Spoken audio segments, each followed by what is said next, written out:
Hi, I'm Rob Blair, and I am joined with my wife, Alvina Blair. And Hello. we have the Kings with us. We have Dennis and Melinda King. Mhm. Thank you guys. Yes, for Hello. thank you. Thank you for having showing us. We want to kind of spotlight local people that we feel, in our opinion, when we're talking about people in our industry. Obviously, you guys are in real estate, and obviously we do mortgage. But working with people like you, we wanted to kind of expose you a little bit more, right? I mean, you're local, you're hyper local, and just wanted to Do a lot of great things in the community. absolutely. Mhm. So we wanted to kind of bring that to the forefront and let people know you guys do a lot of stuff for the community. And so we want to kind of hear that and kind of hear your story and your backstory. So welcome and thank you Yeah. for joining us. It's our pleasure. Thank you. Yes. Absolutely. So tell us a little bit about how you got into real estate. Well, it all started back in September of 2020. For those of you that don't know, my wife and I, we owned and operated Skate Tiffany's and King Family Fun Center in downtown Puyallup for a little bit over a decade. And it has been in my family for over 52 years. Wow. And in September of 2020,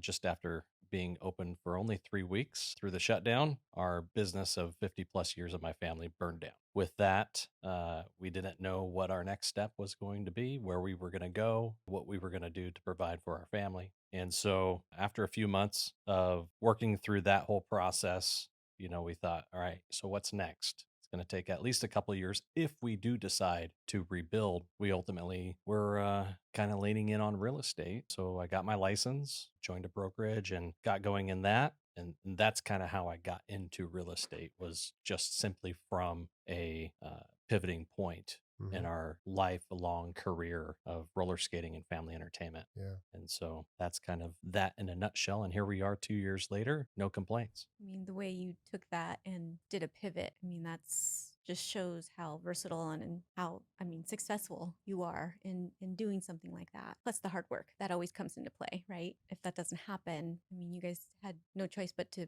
push forward, right? So I applaud you for that. Thank you. Yeah, you Mhm. don't expect to start over at our Yeah. age, but Right. you think, oh, I'm halfway to retirement, Yeah. but Yeah. that's okay. Glossed over it a little bit. I mean, it burnt down. I mean, that's pretty traumatic. Right? I mean, there's a lot of history there. There's a lot of emotion, blood, sweat, and tears. I mean, this was your family. When you say pivot, you see a lot of motivational things. You hear a lot of stuff about, oh, I redid this and started this. It's like, but if you really look at what that is, that's more than just a pivot. That is completely starting over.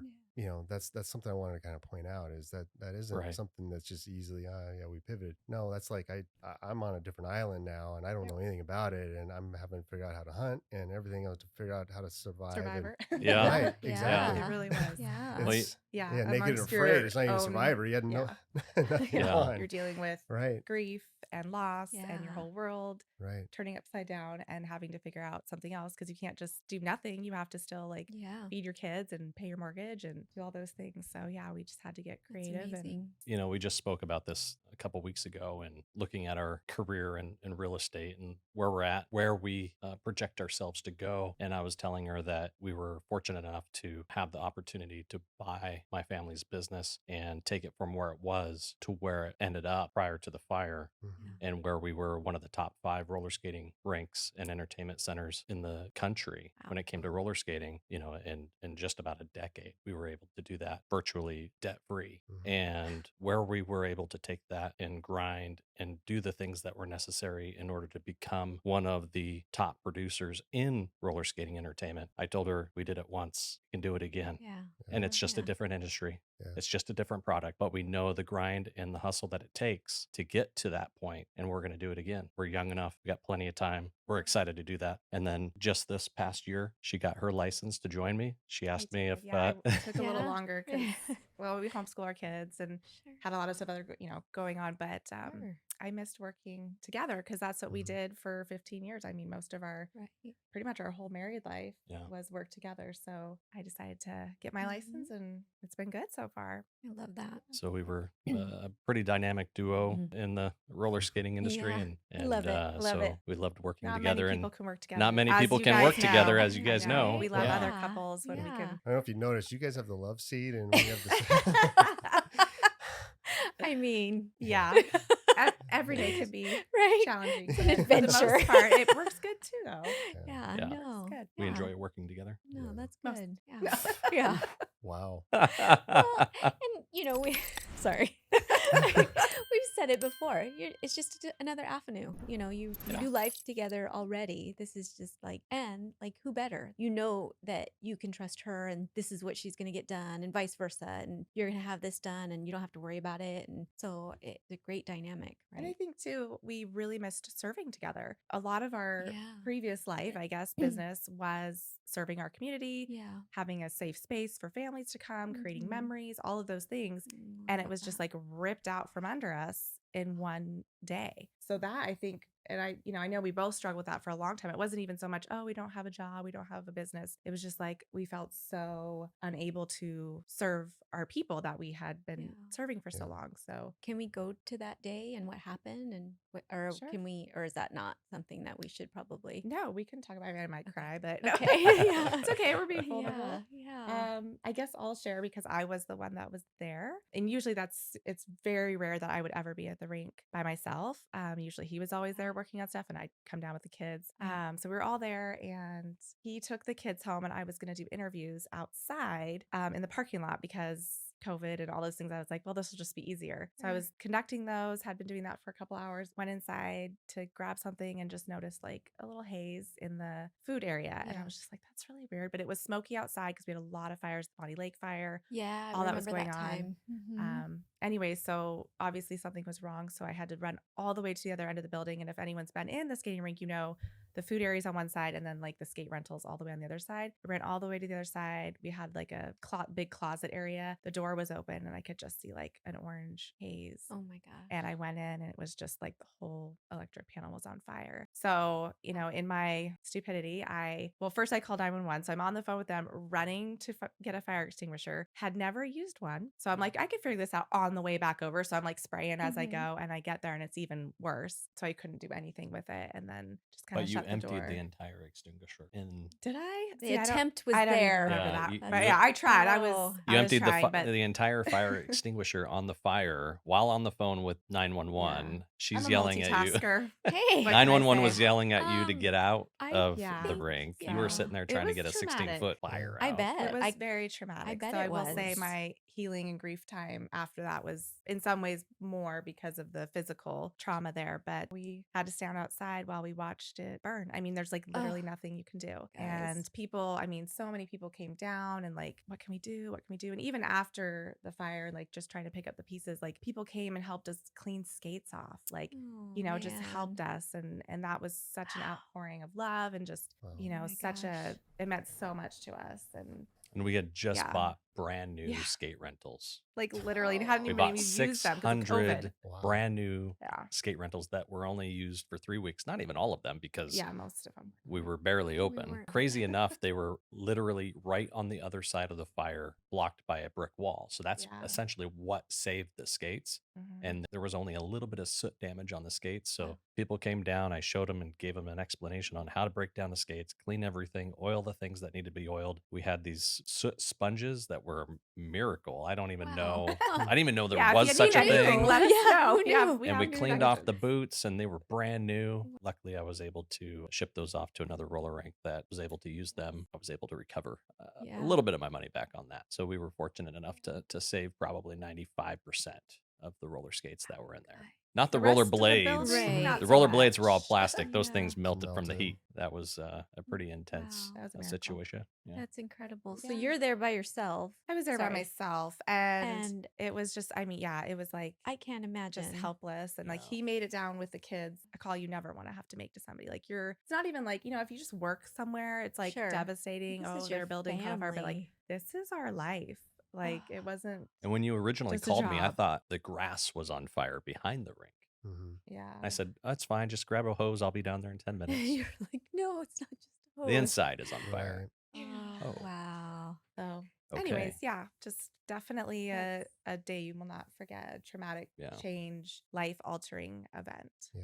Well, it's so much of your identity is wrapped up in that, especially when it's generational, right? Yeah. And so, and Yeah. obviously don't want to open up scars there, I know. right? But I know. it's interesting to me because what comes from trauma, talking to some people that in our opinion are highly successful, and these people, there's usually something that causes them to succeed, and it's you said it as simply as a pivot, and that's really what it is, but there's more to that pivot, right? I mean, that's you're picking yourself up, and you're dusting yourself off, and you're creating a new identity, and you're creating something that's like, okay, I can sit there and lay in the ashes with the rink, or I can create something that I didn't have before. So it gives you some type of purpose and vision that, in my opinion, if you choose to do that, and you have the ability to do that, right? And so it's with the trauma, overcoming that piece of it is the hardest thing. But there's a quote that I've seen a couple times and used a couple times, where you can have a passion for anything,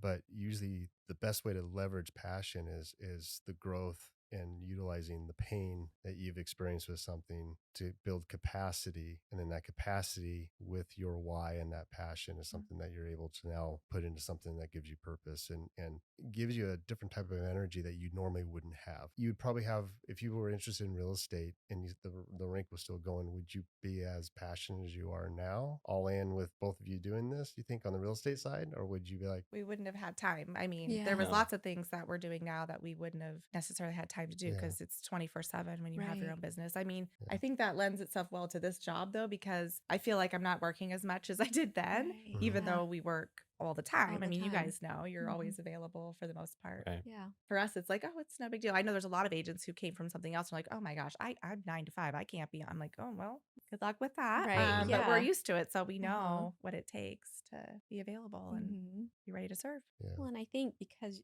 you're a married couple and doing this together, it's easier to, I don't want to, maybe I shouldn't say easier. That's not right. But Rob said it, a while back to me. He's like, I'm glad you're doing this with me because I don't have to feel guilty that I'm away from you, versus we're doing this together and we're together all the time. Yeah. Right. Except for this Right? interview. Yeah. Because it Except was for hard. that. Yeah, it was hard when he was first doing it the first year by himself, because I was Yeah. like, I don't really know what you're doing. Like, are you busy? Or and it was definitely that separation that we hadn't experienced as a married couple, since we always worked together. So now it's different. Works and well. it's nice. And I could feel like, oh, I know what that means. I can talk about that, and it's kind of nice. Talking to different realtors at different levels of their career, and each one has something that they try to focus on, it seems like. Meaning, you can have first-time home buyers, you can have move-up buyers, you can have people that create their whole business based off of people that are transferring, from state to state with companies. Obviously you're going to help anyone and everyone, but what do you feel is based on what you're comfortable with? Because you came from a business where everyone knew you, right, and knew of the rink and everything, and so that was a form of identity. Are you finding that you're getting business because of that, or are you trying to do something that's completely different that is based off of what you're comfortable with? Because I know you do a lot of social media, right? Which is awesome. Which is amazing. Thank you. I mean, you have the voice for radio. I have the face for radio, by the way. I have a face for radio as well. Have you seen my hair? I have the face for radio, the voice for silent movies. Oh my God. So kudos on the voice, man. Seriously. But so that's impressive. I've seen what you've done. I mean, what you both have done. I mean, you each kind of have your roles, and that's what we're starting to realize with her, someone new to the industry now. We each kind of have our roles on. Here's our strengths, here's our weaknesses, but together, it's it's pretty impressive how we can kind of accomplish this stuff. But are you, like, with your clientele, are you seeing it in the Puyallup area, or are you seeing stuff just, I guess, what's your focus now, or what are you seeing based off of? I would say the majority is in Puyallup and in that area, both buyers and sellers. Right now, as we are building our business, come one, come all. We don't care if you're a buyer or a seller. We have strategies for both sides that work really well. That's kind of where we're at. And then, as we expand our social media presence and everything in that realm, we'll expand organically in that regard. Right now, as you mentioned, we're really focused on Puyallup being hyper local here. And then from there, we're just going to let it grow the way it's supposed to. People focus too much on trying to force growth, and that doesn't work. you can go hustle growth, but you can't force growth. What I like is your Puyallup Reels. Oh yeah. Yeah, that's really cool, and you're supporting the community. You're Yeah. bringing their name up to light, and Yeah. and I think that's great. That's been a fun way. Again, like I think a big reason that we like this is being able to serve people still while still being able to provide for our family. And so being able to serve the business community was something we did a lot of with the rink, and then that kind of went away. So being able to highlight small business, or because a lot of them are struggling still from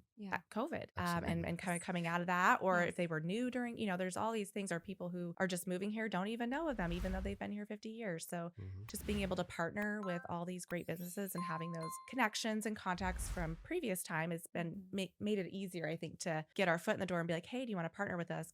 Do a giveaway. We're doing this on our Facebook page. So that's been really rewarding to see people go, oh, I went there because you guys highlighted them, or maybe they can make another partnership with someone else and do something that would benefit everybody. I think the fact that you came from a business that was brick and mortar, you understand the value of a business aspect of it. You know exactly what they're going through. Absolutely. So we were in it too until, even after the fire, but so it's probably like, this is easy talking to these because I know exactly what they need. Right. So let's spotlight that. And so I think I said earlier, like hyper local is what is amazing. I mean, I've seen people kind of run verticals with business to business, right? I mean, there is that aspect of it, but you're doing it kind of next level, which is very impressive because it's so hyper local because you understand. I mean, you're very much ingrained in the community. And so we're excited to see what you guys do with this because it is really cool and it's really impressive. Well, and I think anybody that gets to work with you, I mean, look what you've done. You've had to come from this and rebuild yourself. And so anybody that gets to work with you, it's like, oh, you guys can handle anything that comes at you. So like bring it, right? And add it to the resume, right? Add it to the resume, and then they get to work with you. If something happens over here that's not in your control, like, oh, I could take that and run with it and do this. And it's not a big deal. So I think that's amazing. Like, what is it? I thought of it earlier. It's Phoenix, Rise from the Ashes. Yeah. No, it's So true though. I mean, a lot of cool. small businesses don't have, because you're a one-man band usually, like you're doing it all, right? and they don't have time to do the marketing aspect or figure out how to do it or know how to do it. So for us to be able to kind of help those small businesses who they're really good at what they do, they just don't know how to make a post on Facebook or how to do a video or edit, and to be able to come alongside them and partner has been really fun. To be like, oh my gosh, I can't believe, thank you for this video, or whatever. It's been nice. I think that's amazing, and that's what you're going to bring to your clients too. We do try. So going back to the hyperlocal piece of it, you are now part of the Puyallup City Council. Is that correct? Correct. What are you getting from that? What are you seeing there as far as, currently and then in the future? And, obviously that's a passion of yours because, again, back to the, serving people. I mean, that's that was public service. That was the big thing. After the fire happened, I pivoted into real estate, and I thought I still want to do more, and the election was coming up, and I thought, I want to be able to continue to serve our community, and thought, well, there's a position open at the city level. I never thought I would ever run for a government job of any kind. And a few months later, here we are, and I ended up winning with nearly 60% of the vote. We worked well together during that. I mean, I give a lot of the credit to her. She a lot of door knocking. Yes. we did a lot of door knocking, which coincidentally works well with real estate as well. Yeah, right. So not afraid to do that anymore. So, but serving the community has always been a big aspect to our family, going back to even when my dad was and my mom were a part of the community at the roller rink level. And I also am a part of the Puyallup Kiwanis Club, where I served as a two-term president there for that. We brought the Puyallup Kiwanis Splash Park there next to Anthem Coffee.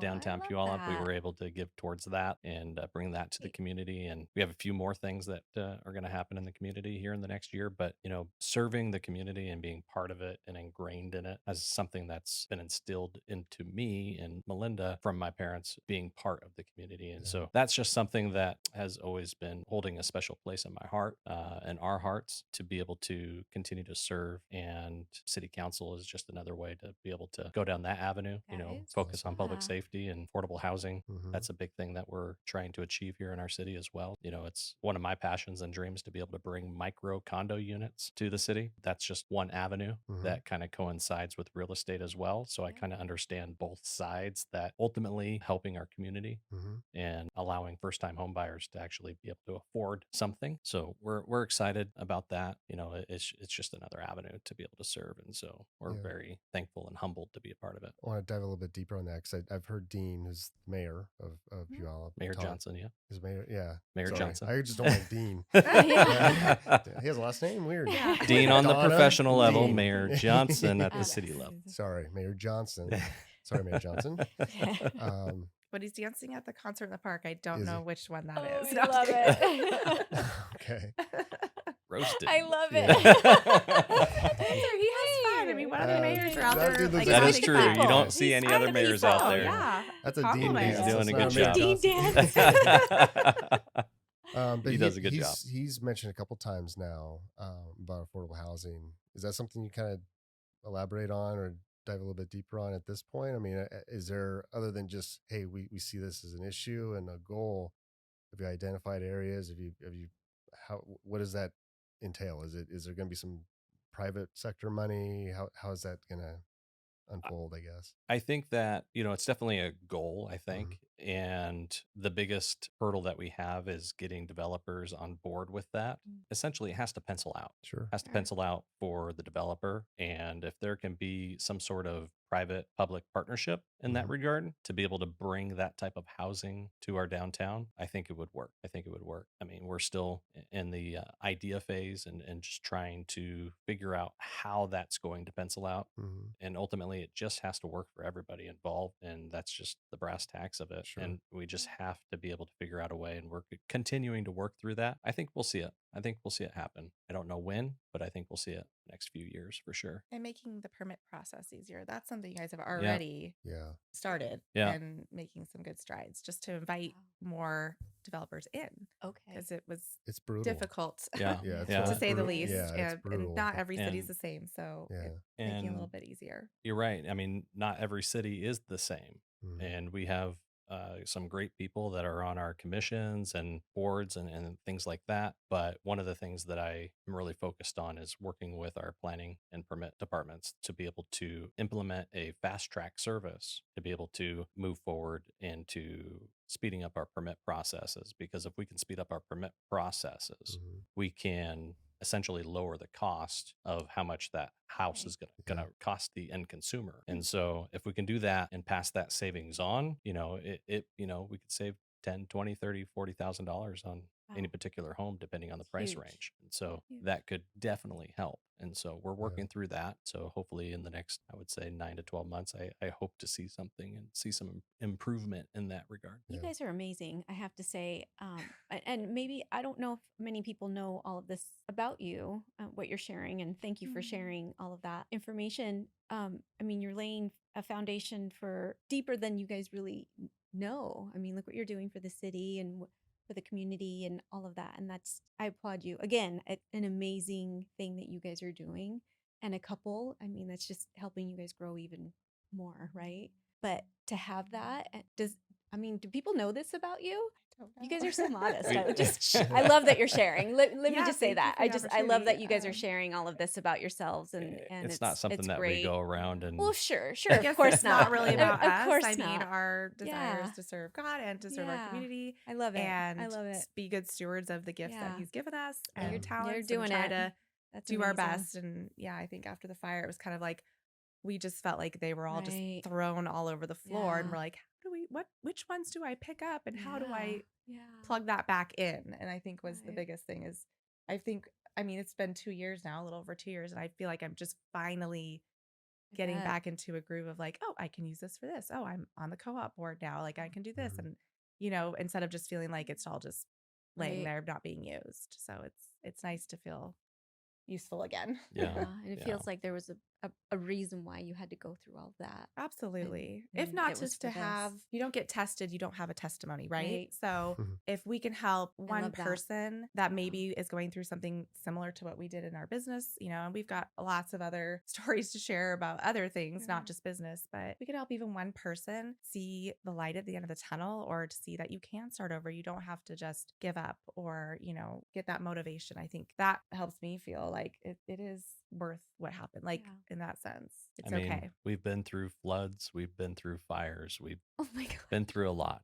Yeah. And Yeah. if people might look at our story and say, well, they're in a different, position, or they're in a different season of life, or They're they're, easy for them. Yeah. it's been No, easy. I don't think It's so. not. No. I don't It's think not. You just So have much to be able sacrifice. to sacrifice and be able to have that grit and desire to be Mhm. able to start over. Mhm. And if you've done it once, you can do it again. Yeah. And there's nothing holding you back other than yourself. And if you can get out the door, you can change your life and other people's lives. Yeah, no excuses. I mean, I think that our society is full of excuses. Yeah. And I agree. rightfully so I in some agree. circumstances. Yeah. I mean, Sure. it's not easy, but Yeah. But in the there's end, you had a always, choice. yeah, you have a Right? choice. You had a choice to pick yourselves up Yeah. and move on. Yeah. That's what I tell our kids all the time. Like, yeah, you can say, well, I'm like this because of this. I'm like this because of this. But Yeah. ultimately, you have a choice to make that decision to better yourself, right? Yeah. And you guys did. I And bet. somebody's going to look at you guys and be like, okay, I'm not alone in this.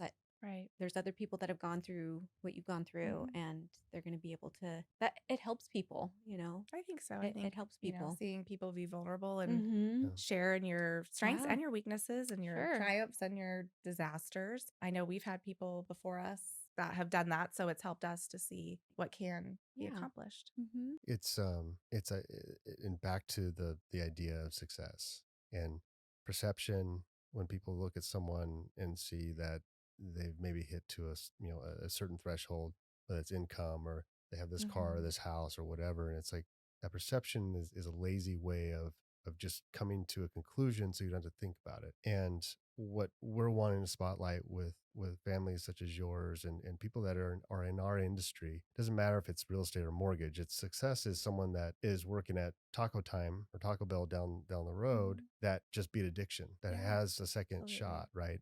God, you said, it's a gift, right? So that the fact that the place burned down, that's probably a gift that you probably didn't want to unwrap, but you're now using that and leveraging that. Right. Did not understand that one. And then you're pouring back into helping the community. You're talking about low income housing. It's something that here at Movement we're absolutely on board with. We're majority owned by a foundation. 49% of our profits goes back to the community. We're building schools. We've pledged to do 100 schools in the next 10 years. I think we're going to beat that. Honestly do. But that changes people's lives. Having, low income housing, again, that's just surface level. You really get down granted, what does that really do? You're stabilizing someone's life. Right. There's a kid that's going to be going to school now there because they have a place to live. They're not homeless, they're not living in a car. They're not having to go from this school to this school to this school to this school and get stuck in this cycle of poverty because the teachers don't understand them or they get behind, learning disability, whatever that might be. It's like it stabilizes everything and it stops these cycles. You have the choice, just like what she was saying. It's like, well, this is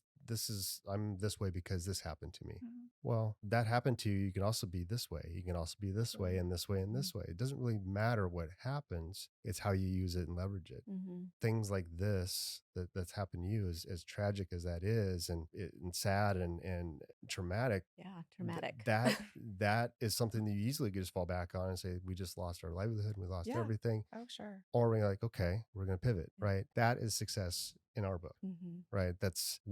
Everyone has stories. People walking up and down the aisles right now or going through something right now that we don't know. It might be success for them just to be here and function and answer the phone and talk to another human being because they'd rather be in bed, right? Because of whatever's happening. So having the empathy and understanding that's a gift, right?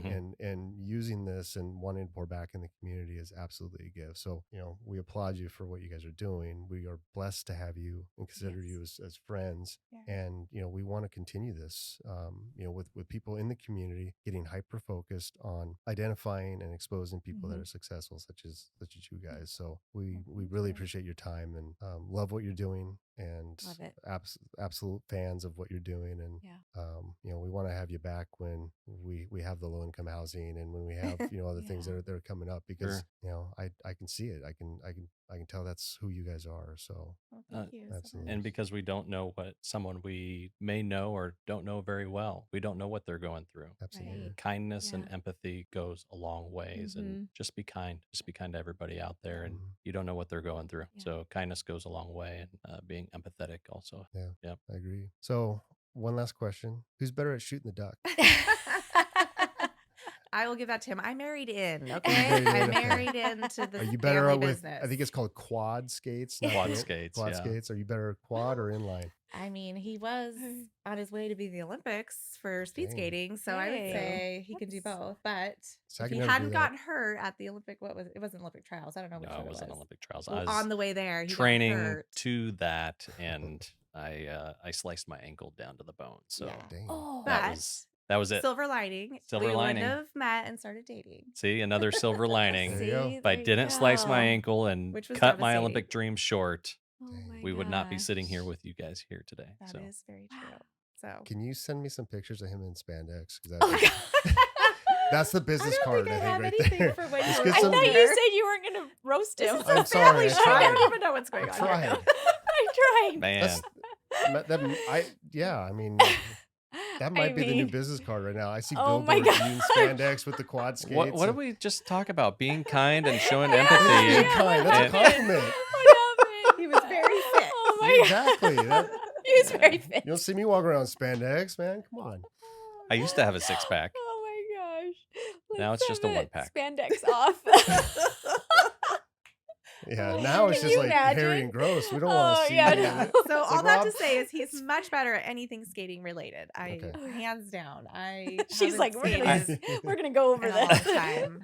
I didn't want to break anything and not be able to work. So I just was like, I would say that in the little over a decade that we owned and operated the roller rink, she probably skated less than a dozen times total. I did, yeah. Well, because I was either pregnant or you were working. Or I was working, and we didn't have health insurance because if you were skating, you wouldn't have gotten pregnant. You would have been able to get away from it. That's true. Oh my gosh! Sorry, listen to him just going down. Wow, this fell off the rails real quick. There goes that. There goes that. He's really good at editing. Perfect. Yeah. He'll take care of that. Oh my gosh. Yeah, he's better. But no, in all seriousness, thank you both. Dennis, Melinda. Yes, thank you. Thank you for having us. Appreciate you guys.